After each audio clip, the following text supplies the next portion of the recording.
Good evening, everyone. The Philippine Barangay Club is proud to present the different dances from the different areas of the Philippines. This is me. And there were two things that I was certain of at that time. I was either too Filipino to be American, but too American to be Filipino. Despite immersing myself in the Filipino community, practicing every weekend in Tita Nati's basement the national Filipino dances, and performing in front of the American crowd, I still didn't feel like enough. I still wasn't sure who I was. And this is a very common experience among Filipino Americans. And it wasn't too uncommon to see my peers slowly pull away from our Filipino community. But this all changed for me when I started learning Tagalog. I had unknowingly embarked on a journey that would deepen my understanding of my Filipino community, but ultimately, myself.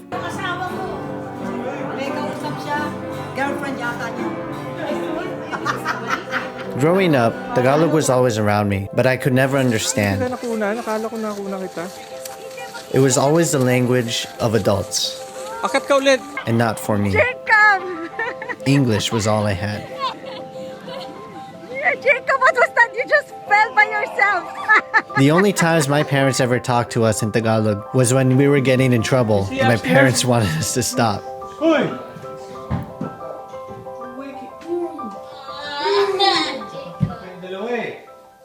And because of that, I never learned Tagalog. Fast forward a couple years into college, away from my family and away from the Filipino community. There was no more Tagalog around me, and it confused me. I was faced with this question: will I still be Filipino on my own in the future? And in the pain of not knowing who I was, I found comfort in OPM, original Pinoy music. The Tagalog in that music somehow pulled me closer, and it gave me the idea that Tagalog might be a possibility for me one day.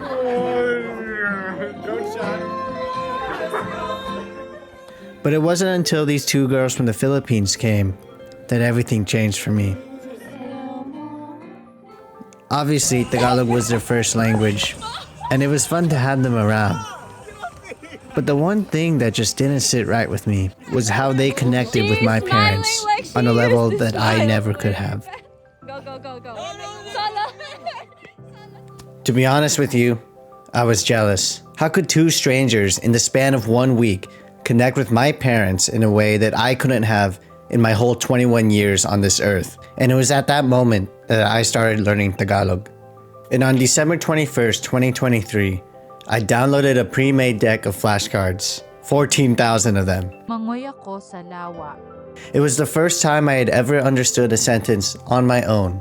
And I just believed that if I did enough every single day, one day I'd be able to speak. One day I'd be able to connect with my parents even better than these girls that just showed up on our front door. And so I began. Once I got in the hang of it, I just kept going. Every single day before school, I studied hard. I immersed myself, and I did as much as I could. And I started to see progress in learning, not just in Tagalog, but even in my identity. And I began cooking Filipino food in my college house, even though my roommates hated the smell of patis. I'm sorry, guys. And in the process of trying to buy ingredients, I had my first ever conversation, albeit broken Tagalog. Slowly over time, I began to open myself up more. When I heard that my parents were starting a Filipino choir for Easter, I jumped on it as fast as I could. But still, because of my shallow goals at the time, I was only in it just to learn Tagalog, because I thought that if I just immersed myself more, I would eventually learn. So after this Easter celebration, I continue on with my flashcards. Skipping ahead to graduation. Hello, Jacob. Congratulations. Yeah, thank you.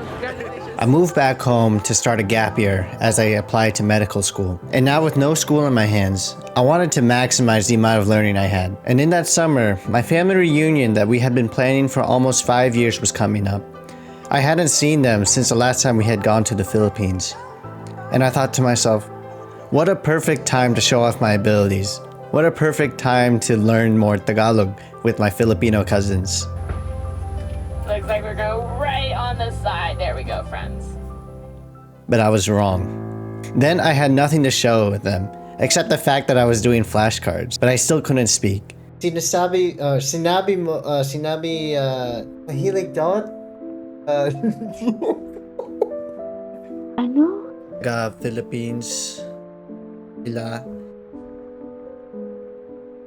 parehong, siyempre, ang paborito kong bulaklak yung roses. Parang nakakakilig Parang, kasi. Nagdahilan na lang ako. Nawala sa isip ko ang sinabi mo. Hindi ko nagustuhan ang sinabi mo. Narinig mo ba ang hindi ko masyadong nararamdaman magaling. Nakakapuyat ako ngayon.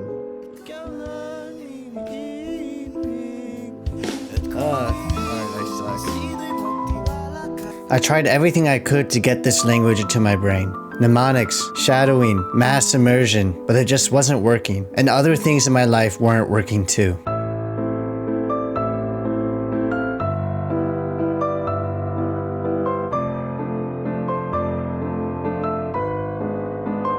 On top of failing Tagalog, I was failing at the one dream I always had in life. I was at my lowest, and I eventually just stopped studying altogether.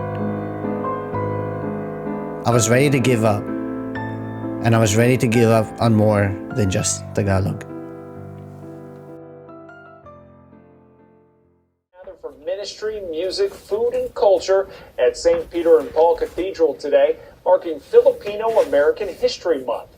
Traditional garb, speaking and singing in the Tagalog language. About 50 joined in on this Catholic Mass that happens once a month. And one organizer says it's important to celebrate together. Okay, so go, Kati. Just give me my money. Just give me my money. Just give me my money. Just give me my money.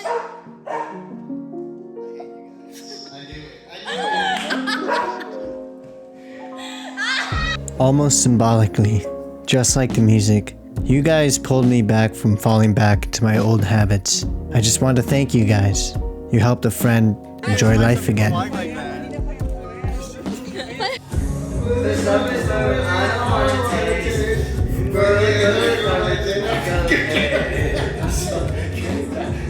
You helped him accomplish his goal of getting closer to his parents.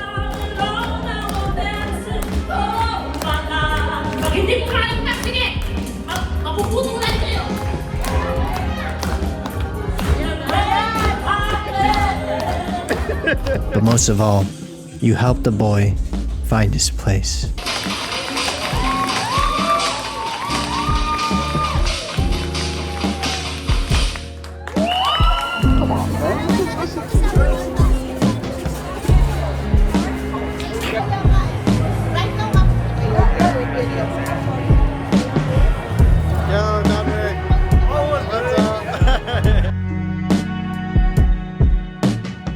And with this newfound sense of belonging, I realized I had a choice. I could either struggle through this, trying to get this language as fast as possible, all alone, just like how I always have been.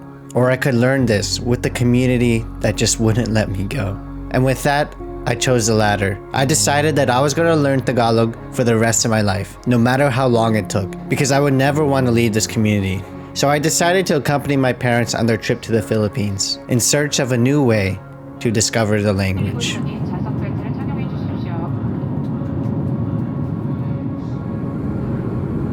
However, there was still an underlying problem. There was still the question of identity. How could I ever talk to the Filipino people? What if I sounded American? What if I didn't seem Filipino enough to these people? And so I struggled to practice my Tagalog, not because I was bad at the language, but because I was scared. I was scared of feeling like all my efforts were just wasted time. Because of my fear, I ended up just following my parents around wherever we went. And I tried to record as much as possible, because maybe I could study it later. But in the process of trying to collect everything, I realized everything around me was real. Realer than the YouTube videos, movies, Anki cards that I was studying. It was real life. It was people's lives. And then it hit me. Language wasn't something to study. It was something to live by. People didn't memorize words. They were using words. Because every word had a place, a function, a context, a reason why it existed. Because real people had real life experiences that were just so important to them, so meaningful to them, that they had to have a single word that could describe it. Words have meaning, not because they are words, but because the things behind them have meaning. So why was I studying something so real and personal when I could have just lived it? What if I lived a life worth talking about? What if I lived a life full of meaning? What if you did too? And I don't mean the life that we want to share on the internet, the one that we brag about to others, the one that we purport as a happy, ideal life. Because words go beyond that. There are words for everything. The happy moments and the sad moments. The moments that you'll never forget, and even the mundane ones that will be gone in an instant. Because everything matters. Because you matter, wherever you are. Going to the Philippines helped me realize that I didn't even need to go to the Philippines. Because I was always Filipino, no matter where I was. Even if I make mistakes, even if I can't understand Tagalog, I always took my Filipino culture with me, no matter where I went. That's why I always felt the pull. So what's this whole story about my self-discovery and my outlook on life supposed to do with you? What is it that I want you guys to take away from this video? Initially, this video was supposed to be about language learning. It was supposed to be about how we should change the way we look at languages. So here it is. Language is not an object of study, but rather it is a means to ideas, a means to culture, a means to people. It is a way that we connect with others and see the world in a different light. It is how we notice the meaning of everything in our lives. Language learning for me was like getting the opportunity to redo my whole life, to see everything again for the first time from a new perspective. My first words, my first friends, my first time confronting my fears, my first time connecting with my family, all over again.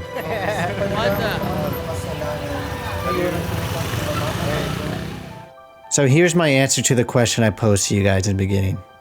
If a movie is worth 1,000 pictures, and a picture worth 1,000 words, what is the worth of a word?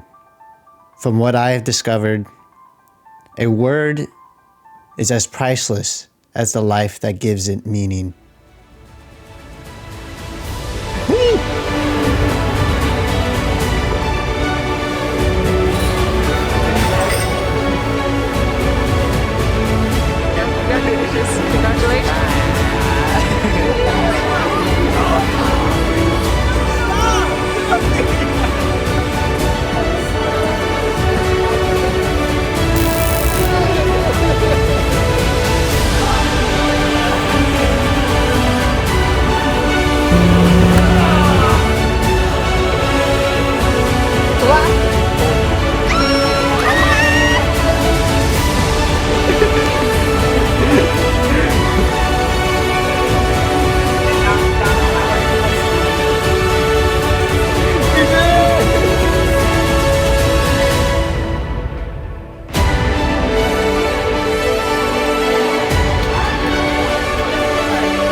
What the heck is that?